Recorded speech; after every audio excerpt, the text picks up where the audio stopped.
This is the legendary 1911.45 caliber pistol.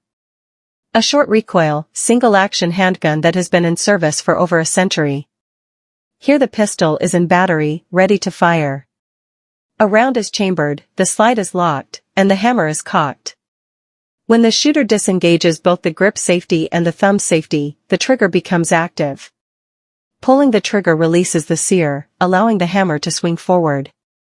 The hammer strikes the firing pin, which in turn ignites the primer of the cartridge. The burning powder generates high-pressure gases, propelling the bullet down the barrel and out of the muzzle. At the same time, recoil forces drive the slide and barrel backward.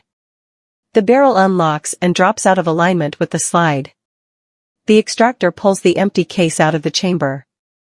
The case strikes the ejector and is thrown clear of the pistol. As the slide reaches its rearmost position, the recoil spring is fully compressed, and the hammer is recocked. The slide now returns forward, stripping the next round from the magazine and guiding it into the chamber. The barrel relocks with the slide, and the pistol is once again in battery, ready to fire. After the last round is fired, the magazine follower engages the slide stop, locking the slide open. This is the complete cycle of operation of the 1911.45, a timeless design still admired today. Don't forget to like, comment and subscribe. Thank you.